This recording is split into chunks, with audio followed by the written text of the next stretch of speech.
In a dusty Phoenix trailer, 13-year-old Sara sketches bridge models on wood scraps beside her injured father.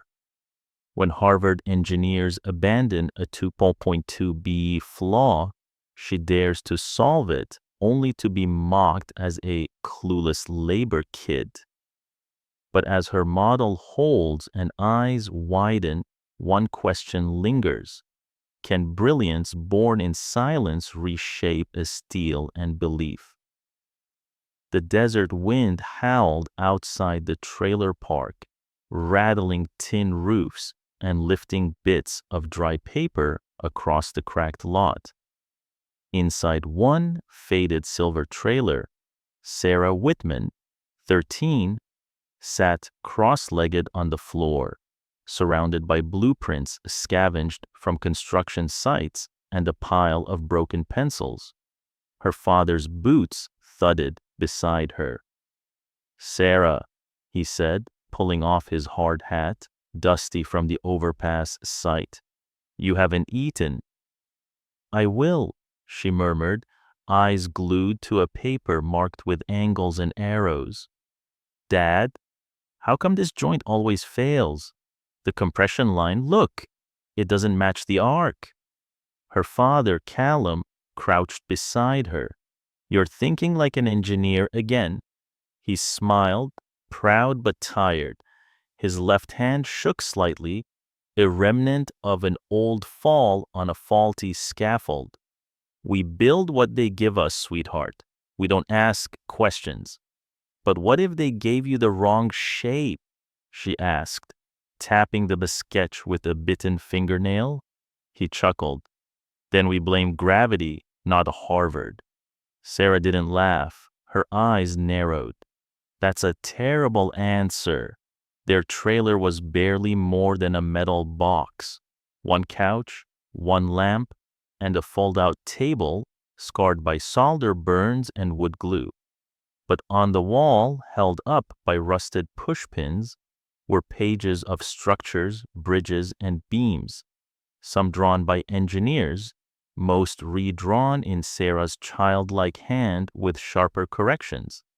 Every night, while Callum showered off dust and concrete, Sara studied the abandoned blueprints he brought home from the site. Some were torn, some smeared with coffee stains. One had dried blood on the corner, but to her, each one whispered a hidden story waiting to be repaired. That night, as her father fell asleep snoring softly on the couch, she lit the old camping lantern and laid out a fresh piece of plywood. With a stubby pencil and her father's busted measuring tape, she began tracing a truss in miniature. Her fingers moved with a calm urgency, like someone trying to fix a broken thing before morning erased the silence. Outside, a siren wailed. Inside, her stomach growled. She ignored both.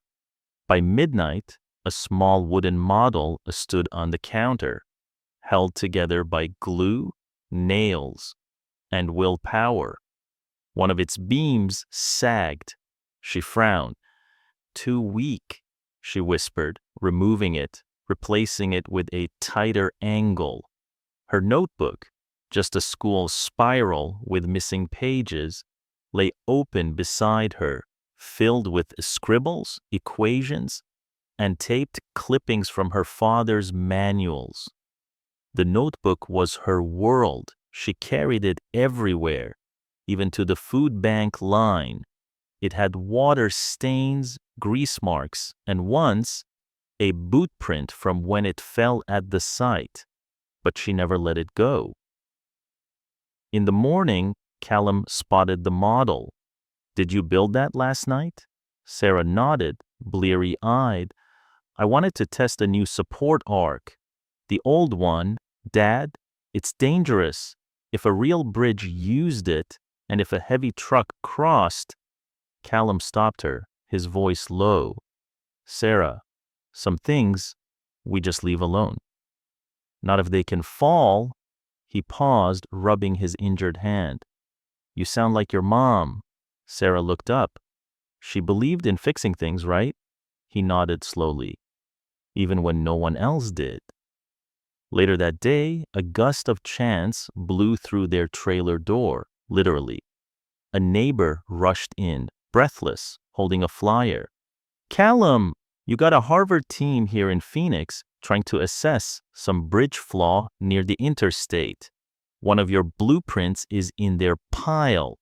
They said it might be a total redesign." Sarah's ears perked. "Which blueprint?" The neighbor handed her a crumpled printout. It was one of the sheets she'd studied last week, the one with the sagging arc. Her heart raced. "They're trying to fix this?" "They already gave up," he added. "Some professor threw it aside, said it was unsolvable with the current specs." She stared at the sheet. Her hands trembled. "What if it isn't?" Callum glanced at her, concerned. "Sara, don't." But she was already folding the print, sliding it into her notebook. The old spiral snapped closed with a quiet thud. Outside, the sun baked the concrete. But inside Sarah's mind, something cooler, stronger, was forming, an idea, a possibility, a bridge no one believed could stand. She whispered, almost to herself, "Then I'll be the one to fix it." The next morning, Sara stood behind a chain-link fence near the edge of the interstate overpass. Her spiral notebook clutched tight against her chest. Yellow vests moved in clusters across the asphalt. Clipboards, tripods, a blue tent with the Harvard logo flapped in the hot wind. Callum stood beside her, arms crossed. "Don't even think about it." "I just want to listen," she said, eyes fixed on the group of engineers surrounding a table of blueprints. He sighed. "Sara, this isn't for us. We fix what they build. We don't join their meetings." "I'm not trying to join. I heard something I can't ignore." Beyond the fence, a tall man with silver hair and sharp glasses pounded a fist against the table. "It's a dead end," he barked. "The load dispersion is off. And without a new core truss, the bridge fails at 50% weight, no fix. Just start over." Someone younger muttered, "That's a $2 billion reset." Sarah's fingers tightened around her notebook. She recognized the sheet he was waving, the arc, the same flawed geometry she'd rebuilt in miniature just days ago. Her voice dropped. "They gave up." "Exactly," her father said, "which is why we're leaving." But Sara didn't move. "Dad, what if I already solved it?" He looked at her, eyes pained. "You're 13, they're Harvard." She met his gaze. "Then let them laugh. I have to try." That night, she walked into the community college down the road. A janitor let her in after hours, nodding to her familiar face. Her father had fixed a leak in the cafeteria once. Sara climbed the back stairs to the empty engineering lab. Old posters of famous structures lined the walls, yellowed at the edges. She placed her notebook on the table, flipping to the sketch of her corrected truss. Her hands moved quickly, measuring, sketching, calculating. She traced the stress lines again, double-checking the load distribution. Something nagged at her. One number felt off. She tore out a page, crumpled it, tossed it, then paused. The crumpled paper rolled, stopped beside the recycling bin, and opened slightly, revealing her first version of the arc. She picked it up, eyes narrowing. Wait. Comparing both sketches side by side, she saw it. The old mistake. The bridge didn't fail from the arc alone. The real flaw was beneath it, in the tension point that anchored the beams. It wasn't just the arc, It was how the force traveled across every joint. She gasped, "They're trying to fix the wrong part." At that moment, the lab door creaked open. A man in a beige coat and tired shoes stepped in. Professor Adler, visiting from Harvard. He was supposed to speak at the college the next day. He paused. "Who are you?" I, I'm Sara. I'm sorry, I needed the space." He frowned. "You're not a student here." "No." She held up her notebook. "But I think I found something you missed." He laughed under his breath. "You're joking." "I'm not. You're redesigning the wrong structure. The bridge doesn't fail at the arc, it fails beneath the third beam. The way you're channeling the load." He stepped forward, took her notebook without asking, flipped through it. His fingers paused over the taped scraps, the messy numbers, the pencil smears. He scoffed, "This is child's work. Where did you copy these?" Sarah's voice didn't shake. "From my head." He dropped the notebook onto the table. "You're a labor kid. Don't waste my time." She looked down at the worn cover, pages missing, her own name scribbled on the inside. Then quietly she said, "Your bridge is wrong, and I can prove it."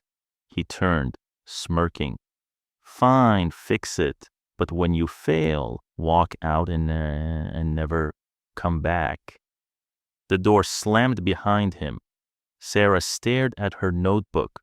The corner was torn, but the sketch held strong. She picked up a fresh scrap of plywood, grabbed a pencil, and whispered to herself, "I wasn't born for permission." Then she began to build. The janitor let her back in the next night. No questions, just a nod and the familiar creak of the door. Sara stepped into the empty classroom, dragging her father's old toolbox behind her. The metal lid clanged open. Inside, screws, bolts, bent rulers, a snapped level, useless to most, gold to her. She lit the lantern, set her notebook beside the plywood, and stared at her half-built model. The third beam, the point no one questioned. "I see it differently now," she whispered. With a carpenter's square and a piece of broken chalk, she traced load paths along the table. Each beam held its weight, but it was how they passed the weight that changed everything. In her notebook, she circled the same spot again and again. The tension wasn't evenly shared. One angle stole the burden. That's why the others cracked. She sat back, thinking, then grabbed a scrap of sandpaper and began reshaping the edge of a thin wooden dowel. Her fingers burned, her eyes watered, but the new beam slid into place like a secret finally told. Click. She stared at the model. It was subtle, but everything shifted. The weight balanced. The sag vanished. The whole thing breathed. Outside, thunder rolled. The monsoon season had returned to Phoenix, slamming the trailer park with wind and muddy gusts. She glanced out the window. Her father was pacing by the truck, drenched. He stormed in 20 minutes later, soaked and furious. "You're not home." Again. Sara didn't look up. "Dad, I did something." He wiped rain from his face. "So did I. I walked through a storm to find you." She pointed to the model. "This isn't just a fix. It's a new approach. The bridge failed because they built the strength into the beams. But I made the beams talk to each other." He blinked. "What?" "Think of it like a crew," she said. "Not one guy carrying everything, but a team, sharing the load through angles. I saw it when the chalk cracked." He stepped closer, his voice lower. "Sara, it's not enough to see it. They won't believe it." "Then I'll show them." He sat down beside her, looked at the model, then at the notebook. "You built all this out of wood scraps," he said. "I had to," she replied. "No access to a printer or 3D tools, but I had your measuring tape and my notebook." She ran her hand over the pages, some stuck together with glue, others crumpled and refolded. But on each page, the ideas lived, raw, unfinished, alive. Her father reached over, picked up one broken pencil with teeth marks on the end. "You know," he said softly, "your mom once told me the smartest people never wait to be invited.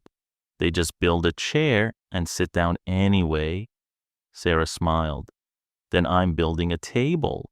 For the next 3 nights, they worked side by side. Her father sanded beams while she recalculated angles. They tested stress using a weight made from old bolt in a sock. Every change Sara made came from watching real failure, how boards splintered, how nails bent under pressure. It wasn't theory, it was truth. On the 4th night, the model didn't shift, it held. And that's when it happened. She placed the sock weight on the beam one last time. Nothing moved, no sag, no tilt, just stillness. Her father whispered, "You did it." She nodded slowly. "No, we did." Then she turned to her notebook, tore out the sketch, taped a photo of the finished model beside it. She stared at the page. The broken pencil rested across it like a signature. "This," she whispered, "isn't just a model, it's proof." Outside, the wind had stilled. Inside, a new kind of silence took hold, the kind that comes just before something changes. Sara didn't need a stage or a badge. She had a table, a notebook, and now something worth showing the world. The folding chairs squeaked as Sara stepped into the community college auditorium, gripping her notebook and the wooden model wrapped in a plastic tarp. Around her, engineers in polished shoes and students with tablets buzzed with quiet chatter.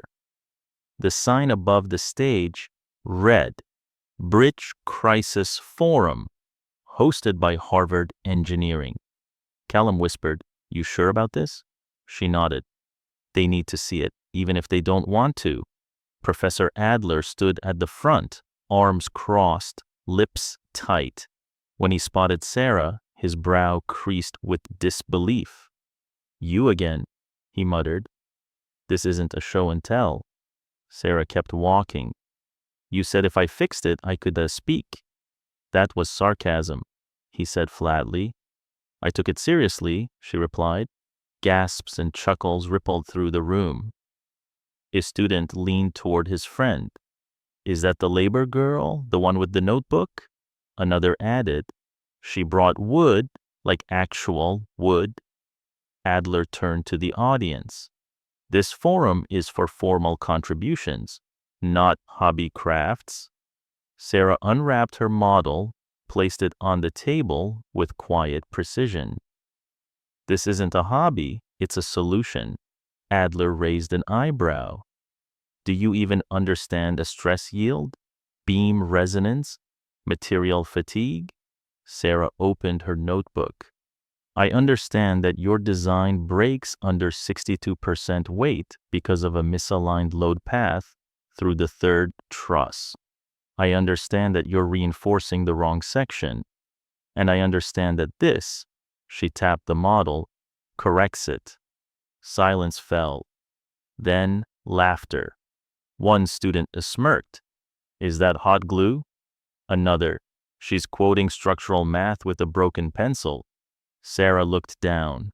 The pencil, still bitten and cracked, rolled off the edge of the table.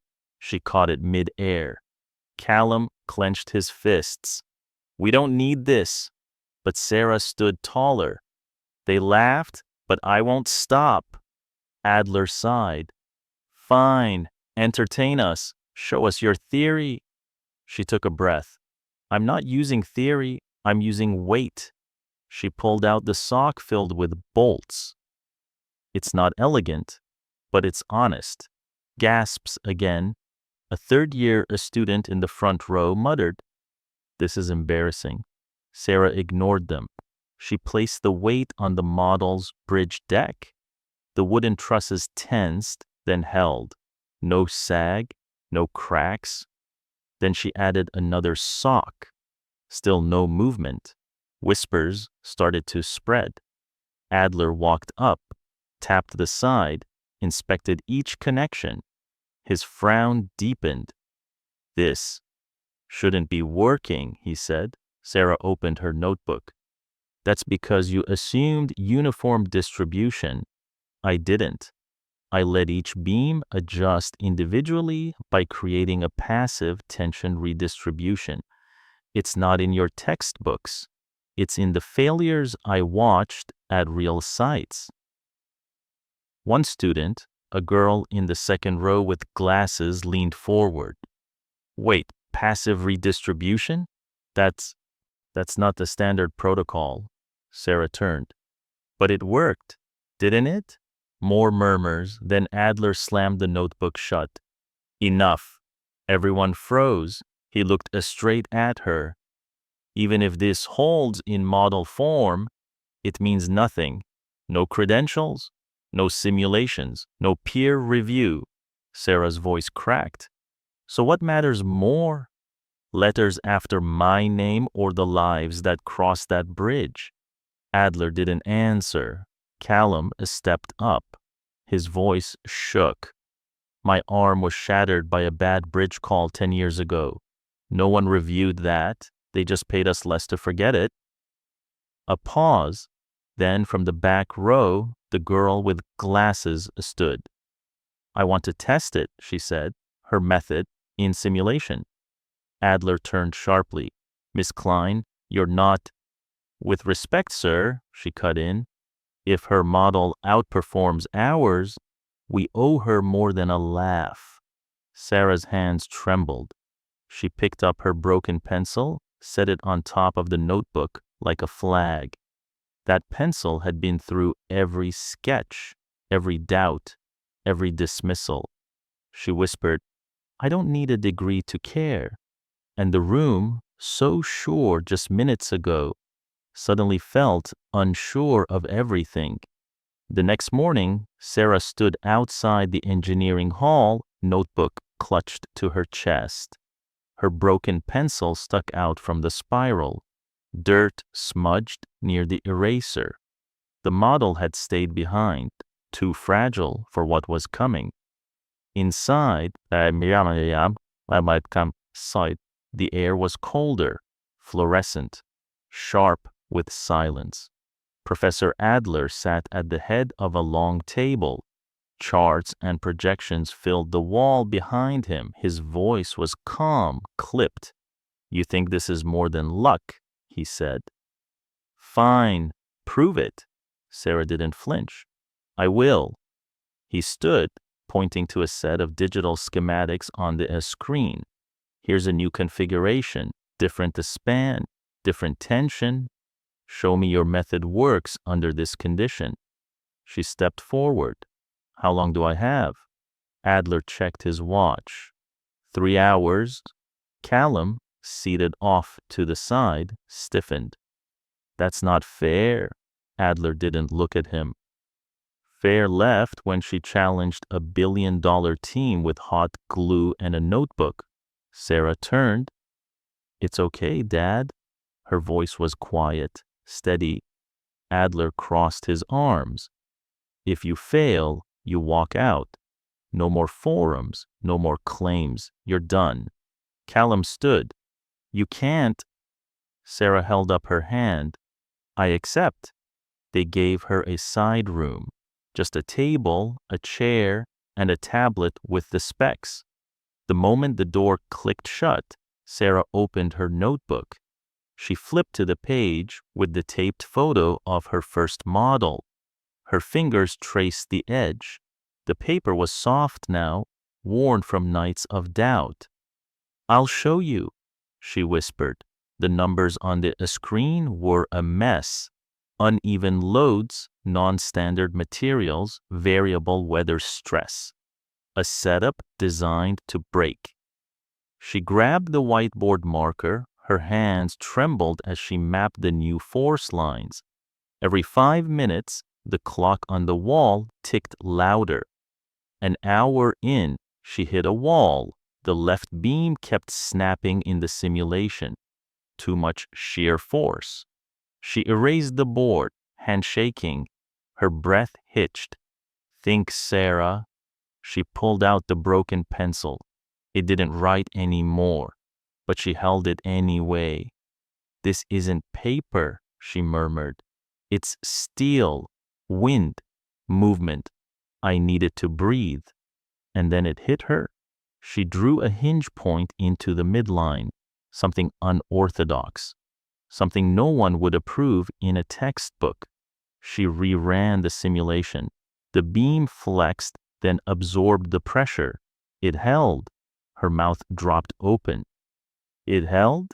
She ran it again and again. Every time it held. She printed the final model with annotations and returned to the room. Adler looked up. 2 minutes early. Sara handed over the printout. "The arc failed, so I built a suspension midway. It redistributes the tension with adaptive variance." He scanned the sheet, his brow furrowed. "That's not traditional." "I know," she said, "but it works." Adler pressed a button. The simulation ran, the stress test loaded, and the bridge held. Callum let out a breath. Adler stepped closer to the projection. He stared in silence for a long moment. "This shouldn't work," he muttered. Sarah's voice was steady. "But it does?" He turned slowly. "You built this under pressure, without help, without training." She nodded. "Because you told me to." His jaw clenched. "You understand what this means?" Sara looked at her notebook, at the pencil laid across the front. "It means I don't have to wait for permission."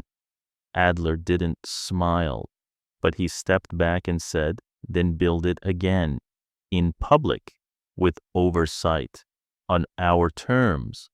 Callum narrowed his eyes. "Why now?" Adler replied, "Because if she's right, the world needs to know." Sara closed her notebook. "I'm ready," she said. But inside, she wasn't sure if this was a challenge or a trap. The rain had passed, but Sara's hands were still damp from the night air as she stepped back into the dimly lit lab. It was well past midnight.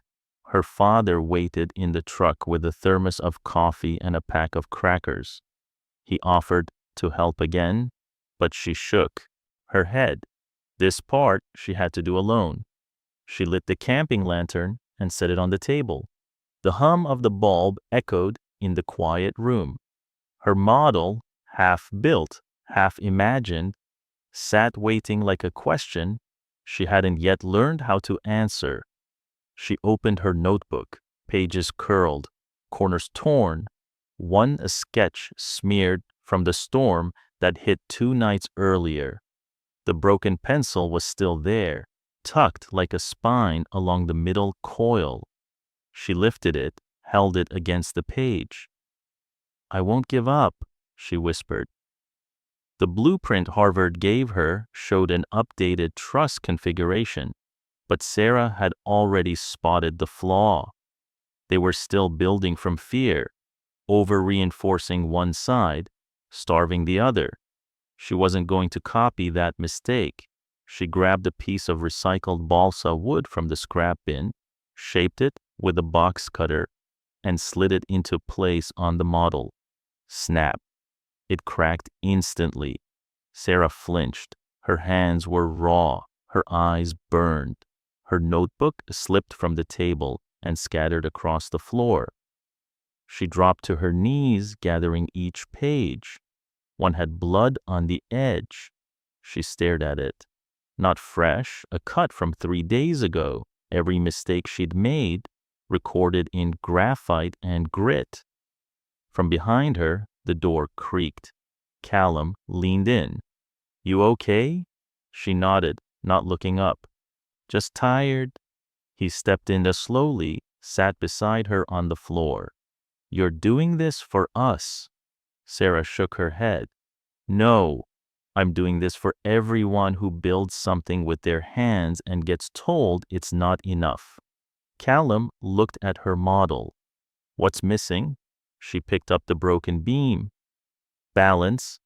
They keep trying to stop the bridge from moving, but maybe it's supposed to move. A little." He blinked. "You mean let it sway?" She stood, eyes wide. "Yes, a flexible core, like the bridges in old coastal towns. They let the wind pass through. They don't fight it." Sara grabbed another piece of wood, thinner this time, angled it along the lower base. Then she shifted one truss, barely 2 degrees. She tested the frame. It gave, slightly, then returned to center. "Resilience," she whispered, "not resistance." She added 2 more beams, weighted the center. The whole frame wobbled, then stabilized. Callum smiled.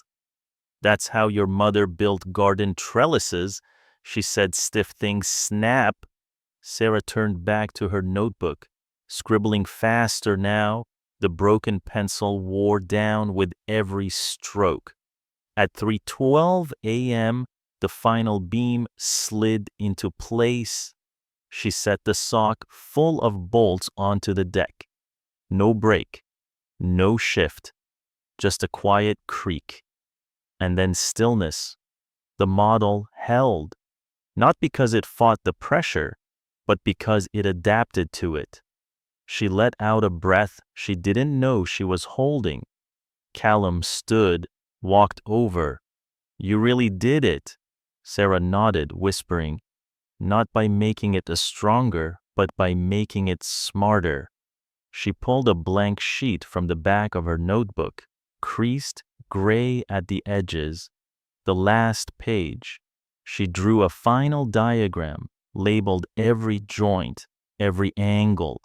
Every failure turned into a note. Then she closed the book. The broken pencil was too short to hold now. She tucked it into her pocket. "Tomorrow," she said softly, "they'll see this." Her father looked at the model, then at her. "You didn't just build a bridge, Sara," he said. "You built proof." And under the soft lantern light, surrounded by scraps and silence, Sara finally allowed herself to believe that maybe the girl with the worn notebook and nothing to lose had just changed everything. The lecture hall buzzed with the static tension. Rows of students filled the seats, shoulders hunched, phones silenced. Professors lined the back wall.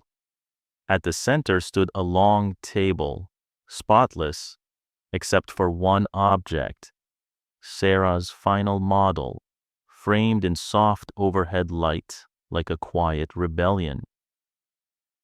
Professor Adler paced at the podium, arms folded. "Today, we revisit the Flynn Ridge Bridge redesign," he said, "and a contribution from an unorthodox source." Laughter rippled in the back. Sara stood off to the side, worn notebook pressed to her chest. The broken pencil sat tucked behind her ear. Callum watched from the doorway, arms crossed. He hadn't said much that morning, just one sentence before she walked in. "Whatever happens, you already built something they couldn't." Adler gestured to the model. "This is Sara Whitman's proposed solution, built in plywood, weighted with bolts, simulated overnight, and against all prediction." He pressed a key. On the giant screen, the stress simulation began. The load increased, Red zones blinked, then vanished. The structure flexed, then stabilized. Gasps filled the room. It held. One student whispered. Another leaned forward. Wait, that hinge, that's not in our textbook.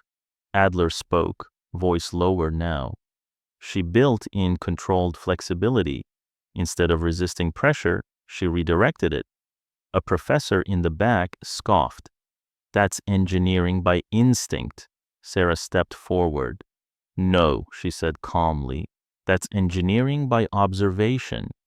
I watched what broke, and I listened to what didn't. She opened her notebook, held up the final page, creased, taped, but clean. This design wasn't about fighting failure, she continued. It was about understanding how structures want to move. I didn't stop the motion. I made space for it. A girl in the second row, Klein, raised her hand. Did you test under load shifts? Yes, Sara replied. 10 simulations, everyone passed. A pause, then Klein stood. That's better than ours. A murmur spread. Professor Adler stared at the screen, then turned to the crowd. I never saw that coming. Callum allowed a small smile from the back, but then a voice rose, harsh. You really expect us to believe this came from a kid in a trailer? All eyes turned. It was the same professor who had laughed earlier, his suit perfectly pressed, his arms folded in defiance. Sara didn't blink. She stepped forward, placed the notebook on the table, opened it to the pages with water stains and blood smears and broken lines. This notebook saw every mistake, she said. Every night I got it wrong, every joint that snapped. I didn't skip the struggle. I built through it. She placed the broken pencil on top.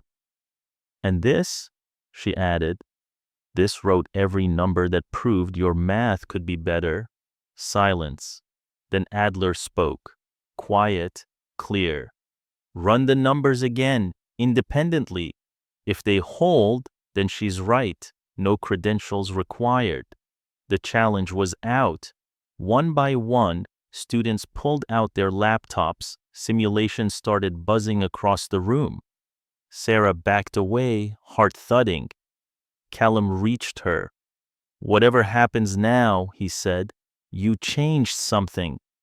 20 minutes passed. Then Klein stood again, voice shaking. I reran it twice. It holds, she's right. Others nodded. One even clapped, then another. Adler turned to Sara. You built a stability into chaos, and you did it without permission, without theory, just truth. Sara whispered, I did it. He stepped closer. You did. And in that moment, with her worn notebook open and her broken pencil resting like a flag, Sara Whitman, construction worker's daughter, had done the unthinkable. She shifted the foundation of belief, not with degrees, but with courage and wood and grit. And the room, once built to exclude her, began to lean in. The auditorium had emptied. Only a few students lingered, whispering in disbelief. Sara sat alone at the edge of the stage, her notebook in her lap, the broken pencil spinning slowly between her fingers. Professor Adler stepped down quietly, his voice softer than before. You could have walked away. Why didn't you? She looked up. Because this wasn't just math. It was personal. Adler waited. Sara opened the notebook to a stained page near the front. The paper was yellowed, the edges worn. A shaky drawing of a broken bridge, dated 3 years ago. My dad's fall, she said, her voice low. It wasn't a freak accident. It was a beam that gave way, part of a budget redesign. He never talks about it, but I found the original plans buried in a box. Adler's brow furrowed. You reverse engineered the site? She nodded. I wanted to know what failed and why no one cared. The broken pencil snapped in her grip. She stared at it in her palm. This is for him, she whispered. Callum stepped onto the stage behind her. Sara, she didn't turn. You never told me, but I saw the scar, I saw the bills, and I saw you go back to work with a brace and a smile like nothing happened. His voice cracked. What else was I supposed to do? Sara finally looked at him. Tell me, let me fight for you. Callum sat beside her. You did more than that. You built what they wouldn't even look at. Adler took a breath. I didn't know. Sara shook her head. No one did, because labor stories don't get told. They just get buried under concrete and timelines. She tore the broken pencil in half, not in anger, in closure. From her pocket, she pulled out a folded slip of recycled paper. She handed it to Adler. What's this? He asked. My mom's handwriting, Sara said. It's a quote. She kept it in our trailer taped to the mirror. He unfolded it, read aloud. We don't build to be seen. We build so others don't fall. Callum wiped his eyes. She believed that with everything she had. Sara nodded. So do I. Adler sat on the edge of the stage with them. That quote belongs in every lecture hall. She closed her notebook gently, pressing it to her chest. Klein walked in quietly, carrying a tablet. Sara, she said, I ran the new variable test. Your design still holds. Sara looked up, surprised. You stayed? Klein nodded. You reminded me why I started engineering, not for patents, but for people. Sara smiled for the first time in days. Then maybe this whole thing wasn't just about a bridge. Adler stood. Come back tomorrow. We'll present your method in our internal review. Callum raised an eyebrow. She doesn't go here. Adler nodded. Not yet. Sara stood, folding the recycled quote into her notebook. Before that, she said, I want to visit the site, the one where my dad fell. Callum blinked. Why? I need to see it, she said, with new eyes. He nodded. Outside, the night air felt lighter. The storm clouds were gone. Sara stepped into the parking lot, her notebook tucked under her arm. She looked up at the lights of the city where the steel beams crossed dark skies. And she whispered to herself, no one else falls, not on my watch. Then she walked forward, tired but certain. A builder, a daughter, and finally, someone being heard. The next day, the hallway outside the engineering review board was crowded. Whispered voices, judging eyes. Sara stood by the vending machine, gripping her notebook so tight her knuckles were white. Inside, faculty debated, charts, simulations. Her name. Klein stepped beside her. You okay? Sara nodded slowly. They can't erase me. Klein's voice dropped. They're saying your data was copied, that someone fed you the solution. Sara blinked. What? They think you're a front, Klein whispered, that someone used you as a story. Because of your background. Sara's breath caught in her throat. They think I cheated? Klein nodded. One of the professors filed a formal review. Says your notebook's too convenient, too polished for a girl with no schooling. Sara opened the cover, flipping to the earliest pages, hand-drawn lines, childlike sketches. errors crossed out with red pen. She held it up. Does this look polished to you? Klein shook her head. It looks real, but they don't want it to be. The door creaked open. Adler stepped out, eyes heavy. Come in, he said. Sara walked past the staring students, into the boardroom. 10 professors, no smiles. Adler gestured to a chair. She sat, spine straight, her notebook on the table, broken pencil beside it. A stern voice spoke from the far end. Miss Whitman, we've received a formal concern. The complexity of your design exceeds expectations. There's suspicion that your work was not your own. Sara met the eyes of the speaker. Every number in that notebook came from me. Another professor leaned in, then explained page 72, the truss configuration with passive flex points. That's not taught until second-year graduate studies. Sara flipped to the page. I didn't know the name.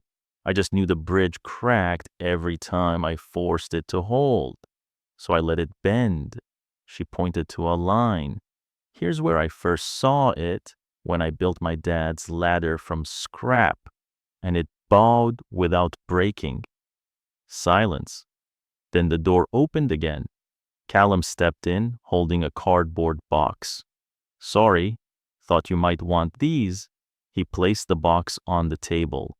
Inside, dozens of wood scraps, old models, failed joints, broken glue sticks, and at the bottom, a photo of Sara at age 9, holding her first beam design drawn in chalk on the trailer floor.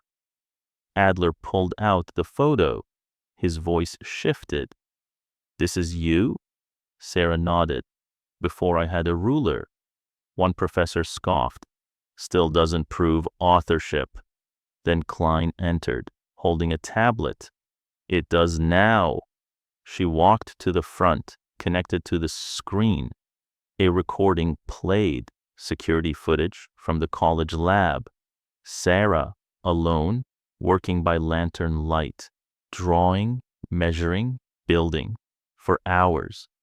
The room watched in silence. She spoke in the video. Quiet, tired, not stronger, smarter. The clip ended. Klein turned. That's proof. Sara whispered. I didn't cheat. I worked. Adler nodded slowly. I believe her. One professor stood to leave. Another stayed seated, but silent. Sara looked at them all. You think, because I live in a trailer, I can't understand force? Because my dad's a builder, I can't be a designer? You don't see me. You see your limits. Adler stepped forward. Stand your ground, Sara. She closed her notebook. I will. As she walked out, Klein followed. You crushed it. Sara smiled. They tried to lock the door, so I built a new way in. The hallway felt different this time. Not quieter, but clearer, and in her pocket, the broken pencil pressed into her palm. Not finished, just reshaped, like her. The lights in the faculty auditorium dimmed as the projector flickered to life. This was no longer just a forum. It was a formal review, scheduled, attended, and silently loaded with doubt. Sara stood at the front with her notebook resting on the podium. Her voice had steadied since the trial in the boardroom, but her palms still sweated. Callum sat in the front row, hands folded tight, watching her like a father guarding a flame. Behind Sara, the screen showed diagrams, her diagrams, drawn in pencil, then recreated in CAD software by Klein. Adler stood beside her. For once, silent, letting her lead. Sara took a breath. This is my work. She pointed to the first sketch on the screen. I didn't learn this in a classroom. I learned it kneeling on trailer floors, drawing angles in chalk, while my dad explained how scaffolds groan under stress. She clicked the remote. A simulation ran, her design flexing, bending, then holding steady under escalating pressure. A murmur ran through the audience. One professor cleared his throat. Impressive animation, but it doesn't prove authorship. Adler turned. Then let me show you what does. He stepped forward, holding a thick folder.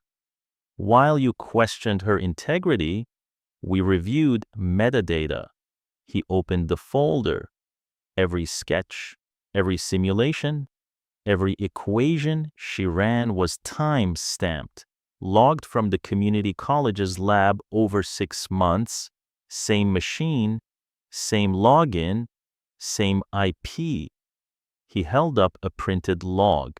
She's not a fake, she's just new. Gasps. A few exchanged glances. Another professor stood. Still doesn't explain her precision, her sense of load behavior. It's uncanny. Sara spoke again. That came from failure. I built models that collapsed 10, 20, 50 times. I studied what cracked, what bent, what stayed. She opened her notebook, turned to the page that was nearly ripped in half, taped back together. This is one of my first, she said. It's wrong, but I kept it because that's where I found the problem no one else was looking for. She held up the broken pencil from her pocket. This pencil drew every sketch.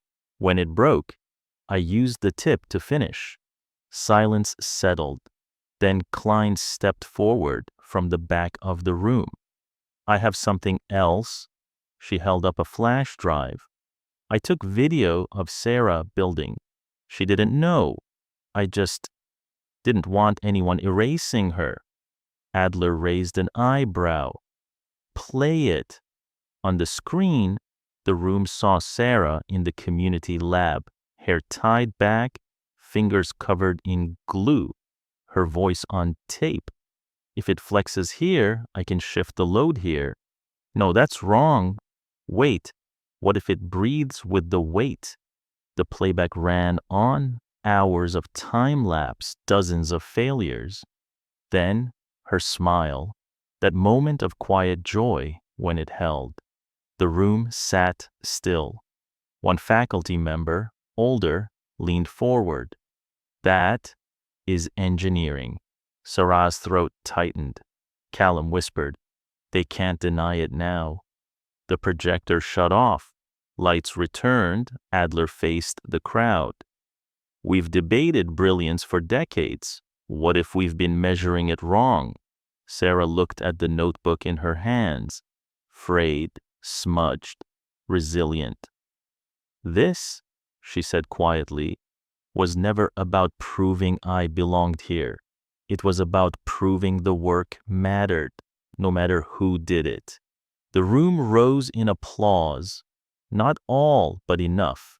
And in the stillness between claps, the broken pencil slipped from her fingers and landed whole, not because it was fixed, but because it had finished the job. The sun had barely risen when Sara got the call. Adler's voice came through the static. Meet me in my office now. She hung up, heart pounding. Callum looked up from the kitchen sink, drying his calloused hands on a dish towel. You okay? He asked. Sara nodded, grabbing her notebook. I think something's happening. 15 minutes later, she stood in front of Adler's office. The door was already open. He didn't look up from his desk. Close it. She did. Adler slid a manila envelope across the table. That's a full scholarship offer. Immediate enrollment, housing, materials, access to the engineering lab. Sara froze. What? He leaned back. I spoke with the board. After the footage, after the logs, it was unanimous. She stepped closer, eyes locked on the envelope. You believe in me? Adler nodded once. I believe in the work. And now I believe in the girl who built it. She didn't speak. Her fingers trembled as she opened the flap. Inside, official papers, the Harvard seal stamped in deep red. But, Adler said, his voice lower, there's one condition. Sara looked up. He pointed to the notebook in her arms. Don't stop using that. She smiled, eyes stinging. I won't. A knock interrupted them. Klein stepped in, holding a folder. We've run final simulations, she said. Sara's design passes every dynamic load test. It's being submitted to the city for review. Adler looked at Sara. You ready to see your name on something permanent? She shook her head, then smiled.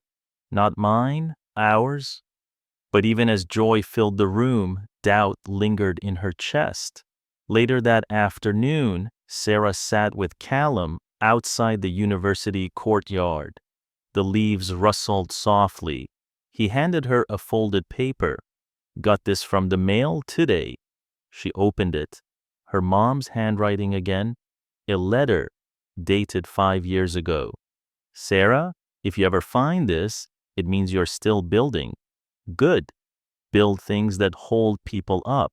And when the world tries to tell you you're not enough, remind them who you come from. Sara wiped a tear. Why didn't you show me this before? Callum's voice cracked. I didn't think you were ready, but now I know I was the one who wasn't. She leaned into him. We're here now. He looked out toward the lab windows. What's next? Sara opened her notebook to a blank page. They want me to help lead the redesign committee for real bridges, real roads. I said yes.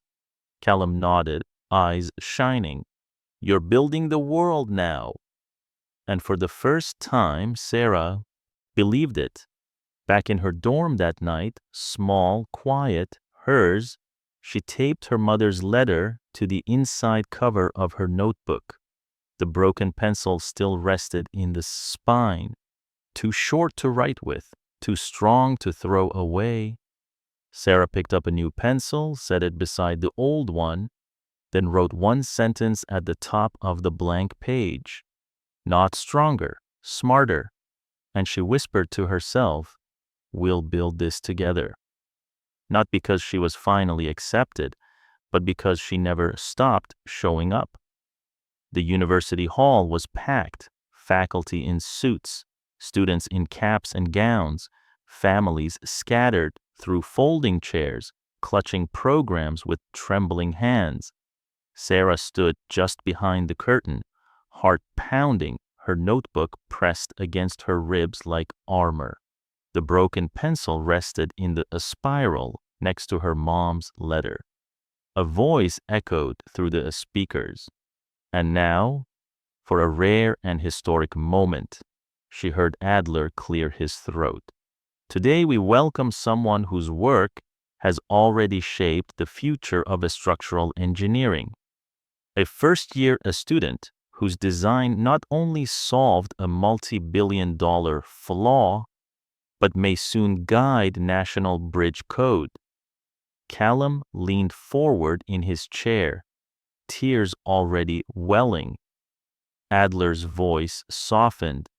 Please welcome our youngest ever recipient of the Applied Systems Scholarship, Sara Whitman.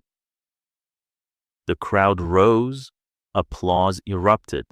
Sara stepped into the light. She tried to breathe, but her throat closed. The faces blurred. The noise faded.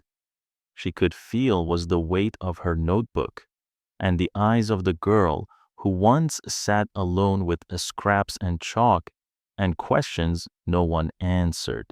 She reached the podium. Adler leaned toward her, smiling. You earned this, she whispered. I did it for us. He nodded. And now they know. Sara turned to the mic. I wasn't supposed to be here, she began. Not in this hall, Not in this seat, not in this world.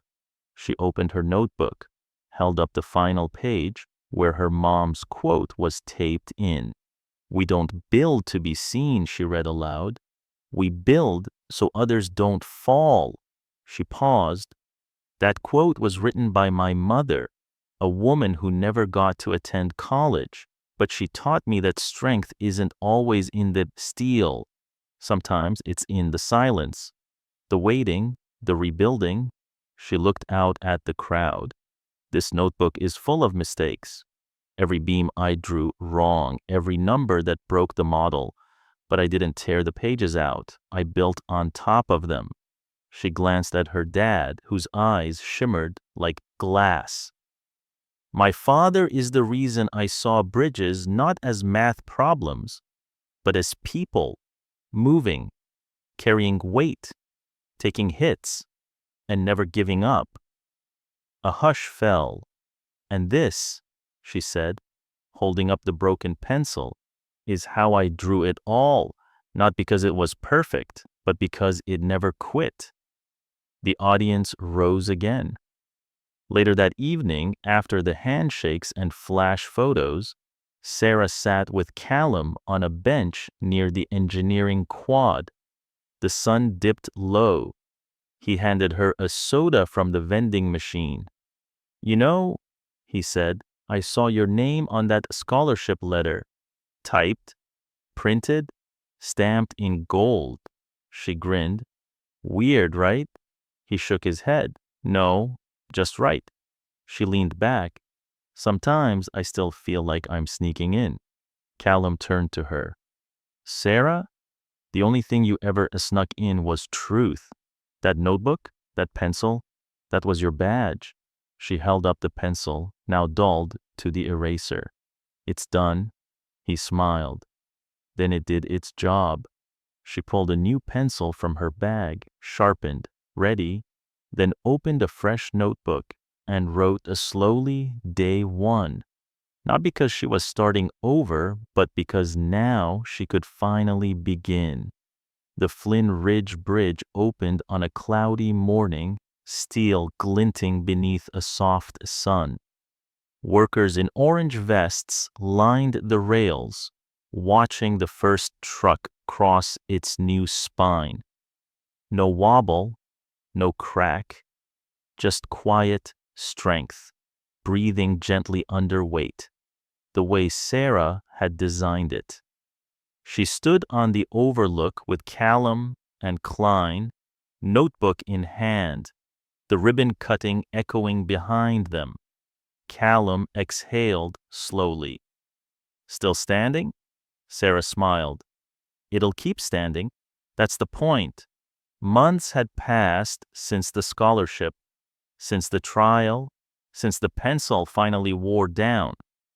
But her work hadn't ended. It had only expanded. The Department of Transportation reviewed the design, then replicated it. And then came the calls: rural towns, fire-prone zones, floodplain communities, places where old bridges broke and never got rebuilt. Now they wanted her. Sara's flexible truss system was no longer a student project. It was national infrastructure. But it wasn't easy. Funding was slow, permits delayed. Some contractors refused to use a child's design. She met every call with the same thing: her new notebook. Every time someone said no, she sketched a stronger reason why. And piece by piece, the world began to listen. She returned home one weekend. The trailer still sat under the same cottonwood tree, humming in the wind. The community center next door was packed. Sara had been invited to speak. A group of kids gathered on the floor, building towers out of paper straws and tape. A girl with messy curls looked up. "Are you the bridge girl?" Sara grinned. "I am." The girl held up her drawing: crooked lines, a shaky beam, a heart scribbled in the middle. Mine's not right. Sara knelt beside her. That's how mine started too. She pulled out her old notebook, worn, taped, its cover bent like memory. The girl gasped. It's all messy. Sara laughed. That's how you know it's real. Klein stood in the back of the room, arms crossed, watching the walls shift, watching futures widen. After the workshop, Callum met Sara outside by the old truck. He handed her a newspaper. Front page, Sara Whitman's bridge design to be standardized nationwide. Her eyes widened. They approved it? He nodded. All 50 states. It starts next spring. She held the paper to her chest. This is for them, she whispered. Who? He asked. She looked out at the cracked roads, the rusted signs, the kids building with tape and hope. For everyone who thought they'd be forgotten. A gust of wind flipped her notebook open. The first page still held her mother's quote. She ran her fingers over the words. We don't build to be seen. We build so others don't fall. Her pencil stub was taped beside it. She'd used it until it couldn't hold lead, but it held legacy. At the back of the notebook, she began a new section, labeled Future Fixes. Not because the work was done, but because now nothing felt out of reach. And somewhere, in a place like Phoenix or Fargo or Flint, another girl sat on a floor, sketching what hadn't been built yet. Sara was building for her too. The rooftop was quiet, just the hum of distant traffic, the rustle of leaves, and the click of Sara's pencil as she marked a fresh sketch. Sunlight spilled across the concrete, warming the edge of her notebook. Still battered, still hers. Callum sat beside her, a mug of coffee in hand, watching his daughter redraw a city's future. You always did like the high places, he said. Sara smiled. I used to imagine the world from up here before I could change it. Below them, the university courtyard buzzed. Students gathered in small groups, holding copies of the new design standard. The Whitman Truss system. Her name, on paper, in concrete, yet she didn't feel finished. Callum sipped his coffee. You worried? She nodded. Everyone's looking now, waiting for the next idea, the next fix. You're not a machine, he said. You're a builder. You don't rush good work. She looked down at the skyline. Bridges, her bridges, cut across the horizon. And still, she felt the pull, the doubt. What if this was the peak? She asked softly. Callum leaned in. Then it's one hell of a place to build from. Behind them, the rooftop door opened. Professor Adler stepped out, holding a box. He looked older, lighter, somehow. I've been meaning to return this, he said, handing her the box. Sara opened it. Inside, every prototype she'd built, each flawed beam, each cracked joint, preserved, labeled. Adler sat across from her. We're displaying them in the new engineering wing under your name. Sara blinked. Why? Because they weren't failures, he said. They were the floor you stood on. She reached in, lifting the first beam, the one that broke on her trailer's kitchen table. Callum smiled. We glued that one together with wood putty. Adler nodded. And now it's in a case, inspiring students who think they don't belong. Sara closed the box. You've shown them what matters? No, Adler said quietly. You have. She turned back to her notebook, wrote one line at the bottom of a fresh page. Talent isn't where you build, it's where you dare to mend. A breeze caught the edge of the paper, fluttering it open. Her mother's quote stared back at her. "We don't build to be seen. We build so others don't fall." Sarah stood slowly, looked out at the city again, then said, almost to herself, "This is just the start." Adler glanced at her. "You're thinking of something new." She nodded.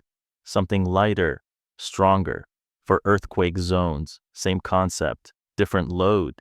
Callum chuckled. "You never stop." Sarah tapped her pencil on the notebook. "Bridges don't stop. They just wait for someone to cross." As the sun dipped lower, Klein appeared at the base of the building, waving up. "They need you in the lab," she called. "New team wants your input." Sarah looked to her father, then to Adler. Adler grinned. "Go on, we'll watch the city for you." She tucked the broken pencil into her pocket one last time, not to use, but to carry. A reminder of where it started, of hands that shook and hands that built anyway. She headed for the stairs, notebook pressed to her side, heart full of dust and steel and story. She didn't know all the answers, but she knew this. Sometimes the blueprint isn't written in code. It's etched in silence, worn through a sweat, and bound together with recycled paper and a pencil too short to sharpen. And still, it holds.